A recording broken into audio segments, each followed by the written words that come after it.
ನಮಸ್ತೆ. ನೋಡಿ, ನಾನು ಅವತ್ತು ಸೈಟ್ 4ನೇನ ಎಷ್ಟನೇದಂತ ಮೆನ್ಷನ್ ಮಾಡಿದೆ ಗೊತ್ತಿಲ್ಲ. ಇದನ್ನು ತೋರಿಸಿದ್ದೆ ನಾನು, ಈ ಜಾಗನ ನೋಡಿ. ಇಷ್ಟೆಲ್ಲ ಬಾಕ್ಸ್ ಇದೆ ಅಂತ. ಇಲ್ಲೊಂದು ಬಾಕ್ಸ್ ಇತ್ತು.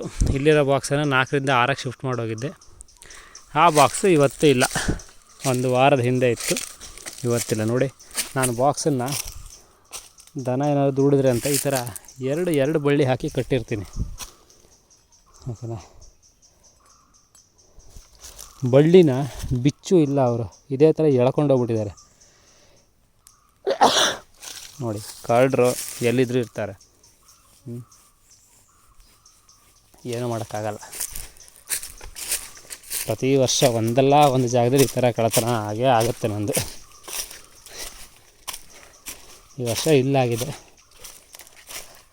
ಮತ್ತು ಸುತ್ತಲೂ ಹಿಂಗೆ ರೋಡ್ ಇದೆ. ಇಷ್ಟು ವರ್ಷ ಇಲ್ಲಿ ಏನೋ ಕಳ್ಳತನ ಆಗಿಲ್ಲ ಅಂತ ಇದ್ದರು, ಈಗ ಆಗಿದೆ. ಓಕೆ, ಈ ವಿಡಿಯೋ ಮಾಡ್ತಾಯಿದ್ದೀನಂದರೆ ಬಿಟ್ಟಾಕಿ. ಆ ಕಳ್ಳತನ ಮುಗೀತತ್ಲಾಗಿ, ಅದು ಹೋಯ್ತು. ಈಗ ಆರು ಫ್ರೇಮ್ ಬಾಕ್ಸು, 4 ಫ್ರೇಮು ಹುಳ ಇತ್ತು ಫುಲ್ಲು. ಅದು 6 ಫ್ರೇಮ್ ಆಗಲಿ ಅಂತ ಇಟ್ಟಿದ್ದೆ, ಅದು ಕೂಡ ಇಲ್ಲ. ಡಿಸೆಂಬರ್ 22 ಅನ್ಕೋತೀನಿ ನಾನು ಬಂದಿದ್ದು, ಮೇ ಬಿ 22, 23. ಇವತ್ತು 30. ಒಂದು ವಾರದಲ್ಲಿ ಇಲ್ಲ. ಆಮೇಲೆ ಇವತ್ತಿನ ವಿಷಯ ಏನಂದರೆ,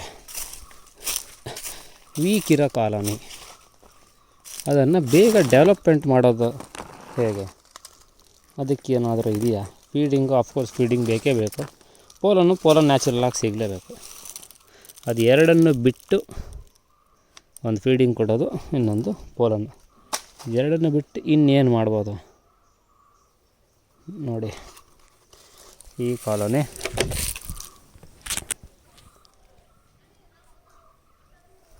ಎರಡು ಫ್ರೇಮು, ಒಂದು ಫ್ರೇಮ್ ಫುಲ್ ಇದೆ, ಇನ್ನೊಂದು ಸ್ವಲ್ಪ ಇದೆ, 3ನೇ ಚಿಕ್ಕದಾಗಿ ಕಟ್ತಾ ಇದೆ. ಇದನ್ನೇನು ಮಾಡ್ತೀನಿ ನಾನು, ಚಳಿಗಾಲ ಆಗಿರೋದ್ರಿಂದ 6ಕ್ಕೆ ಹಾಕಲ್ಲ. ಇನ್ನೊಂದು ಮಂತ್ ಫೆಬ್ರವರಿ ಆಗಿದ್ದರೆ ಇದನ್ನ 6 ಫ್ರೇಮಿಗೆ ಹಾಕ್ತಿದ್ದೆ.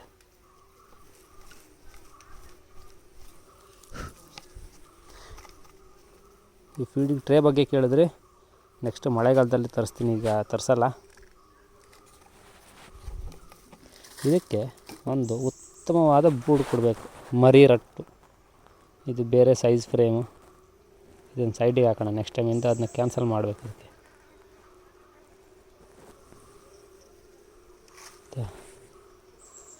ಇದು ನೋಡಿ, ಇದು ಕಟ್ಟಾಗಿತ್ತು ಅಂತ ಕಟ್ಟಿ ಇಟ್ಟಿದ್ದು, ಬಟ್ ಚೆನ್ನಾಗಿದೆ.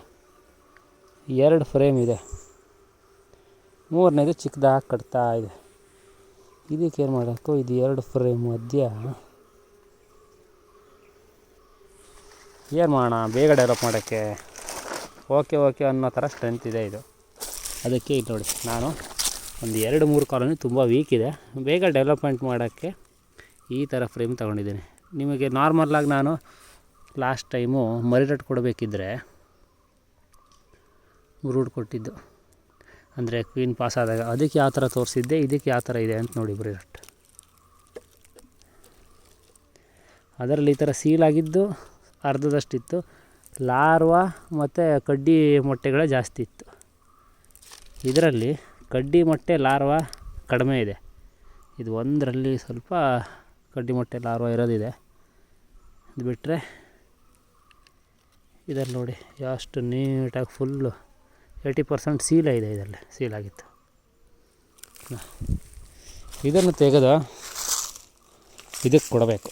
ಏನಕ್ಕೆ, ಈಗ ನೋಡಿ, ಈ ಬಿಳಿ ರಟ್ಟಿ ಏನಿದೆಯಲ್ಲ, ಚಿಕ್ಕದಾಗಿ ಕಟ್ಟಿದ್ದು, ಇದರಲ್ಲಿ ತೋರಿಸಿದಲ್ಲ, ಇದು ರಟ್ಟು ಕಟ್ಟೋಕ್ಕೆ 1 ವಾರ ಬೇಕು. ಕಟ್ಟಿ ಮೊಟ್ಟೆ ಇಟ್ಟು ಹೊರಗಡೆ ಬರಲಿಕ್ಕೆ 1 ತಿಂಗಳ ಬೇಕು. ಅದಕ್ಕಿಂತ ಇದು ಆಲ್ರೆಡಿ ರೆಡಿ ಇದೆ. ಈ ಹುಳಗಳು ಇನ್ನೊಂದು 3ರಿಂದ 4 ದಿನದಲ್ಲಿ ಬರುತ್ತೆ. ನೋಡಿ, ಈ ಕಡೆ ಆಲ್ರೆಡಿ ಬಂದಿದೆ. ಇದಿಷ್ಟು ನೋಡಿ ಇದು ಬರ್ತಾನೂ ಇದೆ. ನೋಡಿ, ಇದು ಚಿಕ್ಕದಾಗಿ ಬರ್ತಾ ಇದೆ. ನೋಡಿ, ಇದೆಲ್ಲ ಈಗ ಬಂದಿದ್ದು. ಇದು 15 ನಿಮಿಷದ ಹಿಂದೆ ತೆಗೆದಿದ್ದು ಈ ರಟ್ಟು. ಅಷ್ಟರಲ್ಲಿ ಇಷ್ಟು ಹುಳಗಳು ಹುಟ್ಟಿವೆ. ಏನಾಗುತ್ತೆ ಅಂದರೆ, ಕಡ್ಡಿ ಮೊಟ್ಟೆ ಇಡುತ್ತಾ, ರಟ್ಟು ಕಟ್ಟಿದ ಮೇಲೆ ಕಡ್ಡಿ ಮೊಟ್ಟೆ ಹೊಡೆದು ಲಾರ್ವಾ ಆಗಲಿಕ್ಕೆ 3ರಿಂದ 4 ದಿನ, ಅದು ಪ್ಯೂಪ್ ಆಗಲಿಕ್ಕೆ 10ರಿಂದ 11 ದಿನ, ಆಮೇಲೆ ಹೊರಗಡೆ ಬರಲಿಕ್ಕೆ 22 ಡೇಸ್, 22 ಡೇಸ್, 20ರಿಂದ 22 ದಿನ. ಇದು ನೋಡಿ, ಇಲ್ಲೆಲ್ಲ ಹೊರಗಡೆ ಬರ್ತಾಯಿದೆ. ಇದು ಈ ಥರದ್ದು ಕೊಟ್ಟರೆ, ಈಗ ರೆಡಿ ಇರೋದು ಊಟ ಅಡುಗೆ ಮಾಡೋದೇ ಬೇಕಾಗಿಲ್ಲ, ರೆಡಿ ಇದೆ, ಊಟ ಮಾಡಿದ್ರೆ ಆಯಿತು, ಸ್ಟ್ರೆಂತ್ ಬರ್ಸ್ಕೊಂಡ್ರೆ ಆಯಿತು ಆ ಥರ. ಇದಕ್ಕೆ ಕೊಟ್ಟೆ ಅಂದರೆ ಇದು 1 ಮಂತ್, ಇದು ಒಂದೇ ಫ್ರೇಮ್ ರೆಡಿ ಆಗೋಕ್ಕೆ 1 ಮಂತ್ ಟೈಮ್ ಬೇಕಾಗಿತ್ತು. ಈಗ ಇದಕ್ಕೇನು ಬೇಡ, ಈ ಥರ ಕೊಟ್ಬಿಟ್ರೆ ಮುಗೀತು. ಏನು ಇದು ಪ್ಯೂಪಾ ಸ್ಟೇಜು ಅಂದರೆ ಸೀಲ್ ಆಗಿರೋ ಮರಿ ಇರುತ್ತಲ್ಲ, ಅವೆಲ್ಲ ಬೇಗ ಬೇಗ ಹೊರಗಡೆ ಬರುತ್ತೆ. ಈಗ ಹೊರಗಡೆ ಬಂದ ಕೂಡಲೇ ಕಾಲನಿ ಫುಲ್, ಇನ್ನೊಂದು ವಾರ ಹೇಳೋ ತನಕ ಇದ್ರ 1 ಫ್ರೇಮ್ ಅಷ್ಟೇ ಹುಳ ರೆಡಿ ಆಗಿಬಿಡುತ್ತೆ. ಆಮೇಲೆ ಇದು ಇದೆ 1, 2, 3 ಇದನ್ನು ಫ್ರೇಮ್ ಚೇಂಜ್ ಮಾಡಬೇಕು. ಇವತ್ತು ಮಾಡಲ್ಲ, ಡಿಸ್ಟರ್ಬೆನ್ಸ್ ಜಾಸ್ತಿ ಆಗುತ್ತೆ, ಇನ್ನೊಂದಿನ ಮಾಡ್ತಿರೋದಕ್ಕೆ. ಇದು 2 ಫ್ರೇಮ್ ಇದ್ದರೆ ಈರಟ್ಟು ಕಟ್ಟೋಕ್ಕೆ ಇನ್ನೂ 15 ದಿನ ಬೇಕಿತ್ತು. ಆದರೆ ಇನ್ನು 15 ದಿನಕ್ಕೆ ಈಗ 2 ಫ್ರೇಮ್ ಇರೋದು, ಮೊನ್ನೆ 3 ಫ್ರೇಮ್ ಒಳ್ಳೆ ಬ್ರೂಡ್ ಕೂಡ ಸಿಕ್ತು. ಇದ್ರ ಹುಳ ಹೊರಡಕ್ಕೆ ಇದು ಫುಲ್ ಆಯಿತು. ಇನ್ನು 15 ದಿನ ಹೇಳೋ ತನಕ ಈರಟ್ಟನ್ನು ಫುಲ್ ಕಟ್ಟುತ್ತೆ ಫೀಡಿಂಗ್ ಕೊಟ್ಟರೆ. ನಾನು ಫೀಡಿಂಗ್ ಕೊಟ್ಟಿಲ್ಲ ಅಂದರೆ ಏನೂ ಇಲ್ಲ, ಫೀಡಿಂಗ್ ಕೊಟ್ಟರೆ ಕಟ್ಬಿಡುತ್ತೆ. ಸೊ ನಾ ಕಾಲೋನಿ ಆರಾಮಾಗಿ ಸೇಲ್ ಮಾಡ್ಬೋದು. ಈ ಥರ ನಿಮ್ಮ ಕಾಲೋನಿ ವೀಕ್ ಇದೆ ಅಂದರೆ, ಈಗ ಕೆಲವೊಂದು ಟೈಮ್ ಏನಾಗುತ್ತೆ, ಇದರಲ್ಲಿ ಸೀಲ್ ಇರೋದೇ ಇದೆ, ಓಕೆ, ಹೊಸದಾಗಿ ನೀವು ಕ್ವೀನ್ ಸೆಲ್ಲಿಗೆ ಅಂತ ಬಿಡ್ತೀರ, ಅಂದರೆ ಡಿವೈಡಿಗೆ ಅಂತ. ಅದು ಬಿಟ್ಟಾಗ ಆ ಥರ ರಾಣಿ ಸೆಲ್ಲಿಗೆ ಅಂತ ಅದು 9 ರಿಂದ 10 ದಿನ ರಾಣಿ ಹೊರಗಡೆ ಬರಲಿಕ್ಬೇಕು. ಆಮೇಲೆ ಮೇಟೆ ಹಾಕಿ 1 ವಾರ, ಆಮೇಲೆ ಮೊಟ್ಟೆ ಇಡೋಕ್ಕೆ 1 ವಾರ, ಅಲ್ಲಿಗೆ 25 ದಿನಕ್ಕೆ ಅದು ಮೊಟ್ಟೆ ಇಡ್ತು ಅಂದ್ಕೊಳ್ಳಿ. 25 ದಿನ ಆದಮೇಲೆ ಮೊಟ್ಟೆ ಇಡೋಕ್ಕೆ ಸ್ಟಾರ್ಟ್ ಮಾಡಿ ಅದಿನ್ನು ಹೊರಗಡೆ ಬರೋದು ಮತ್ತೆ 20 ದಿನ. ಅಲ್ಲಿಗೆ 45 ದಿನ ಬೇಕು ಒಂದು ರೌಂಡ್ ಹುಳ ಹೊರಗಡೆ ಬರಲಿಕ್ಕೆ. ಅಲ್ಲಿ ತನಕ ಮಧ್ಯರ ಹುಳಗಳೆಲ್ಲ ಸತ್ತಿರುತ್ತೆ. ವೀಕ್ ಆಗ್ಬಿಡುತ್ತೆ ಕಾಲೋನಿ. ಇದು ನೋಡಿ, ಇದು ಯಾವ ಥರ ಆಗಿದೆ. ಇದರಲ್ಲಿ ಬೇರೆ ಸೈಜ್ ಫ್ರೇಮೇ ಇದೆ, ಇದನ್ನು ಕಟ್ ಮಾಡಿಕೊಡೋದೇ ದೊಡ್ಡ ಸಮಸ್ಯೆ. ಕೆಲವೊಂದು ಟೈಮು ಈ ಥರದ್ದೆಲ್ಲ ಯೂಸ್ ಮಾಡಿದಾಗ, ಇದು ಬೇರೆದು ಒಂದು ಎಕ್ಸ್ಪೆರಿಮೆಂಟಿಗೆ ಏನು ತಂದಿದ್ದು ಅಂತ ಹೇಳಿದ್ದೆ ಒಂದು ವೀಡಿಯೋದಲ್ಲಿ, ಅದಕ್ಕೆ ಅಂತ ಇಟ್ಟಿದ್ದಾಗಿತ್ತು. ಅದು ಹಾಗೆ ಕಂಟಿನ್ಯೂ ಆಗಿದೆ. ಆಮೇಲೆ ಸೊ ಒಂದು ಈ ಥರ ಫುಲ್ಲು ಬ್ರೂಡ್ ಇರೋದು ಒಳ್ಳೆ ಸೀಲಾಗಿರೋ ಮರಿ ರಟ್ಟು ಕೊಟ್ಬಿಟ್ರೆ ನಿಮಗೊಂದು 15 ದಿನದ್ದು ಸೇವ್ ಆಗ್ಬಿಡುತ್ತೆ. ನಿಮಗೆ ಕಾಲೋನಿ ಬೇಗ ಡೆವಲಪ್ ಆಗುತ್ತೆ. 2 ಫ್ರೇಮ್ ಇರೋದಕ್ಕೆ ಇನ್ನೊಂದು ಫ್ರೇಮ್, 3ನೇ ಫ್ರೇಮ್ ನೀವು ಕೊಟ್ಬಿಟ್ರೆ ಅಷ್ಟು ಬೇಗ ಡೆವಲಪ್ ಆಗುತ್ತೆ ಗೊತ್ತಾ. ನೀವು ಅದನ್ನು ಇಮ್ಯಾಜಿನ್ ಮಾಡಿರಲ್ಲ ಅಷ್ಟು ಬೇಗ. ಆದರೆ ಅದೇ ಥರ ನಾನು ತೋರಿಸಿದ್ನಲ್ವ ಸೀಲಾಗಿರೋದು, ಅಷ್ಟು ಸೀಲಾಗಿರೋ ಇದನ್ನೇ ಕೊಡಬೇಕು ನೀವು. ಆವಾಗ ಇದಕ್ಕೂ ಒಂದು ಕೊಡ್ತೀನಿ. ಅದಕ್ಕೆ ಇದನ್ನು ಕೊಡ್ತೀನಿ. ಇದರಲ್ಲಿ ಒಂದು 60% ಅಷ್ಟೇ ಸೀಲ್ ಆಗಿದ್ದಿದೆ, ಕೊಡ್ತೀನಿ. ಇನ್ನೊಂದು 15 ದಿನ ಹೇಳೋ ತನಕ ಫುಲ್ ರೆಡಿ. ಇದು ನೀಟಾಗಿ ಫುಲ್ಲಾಗಿರುತ್ತೆ. ಈ ಕ್ಯಾಪಲ್ಲಿ ಕೂತ್ಕೊಳ್ಳೋಷ್ಟು ಹುಳ ಇರುತ್ತೆ ಇದರಲ್ಲಿ.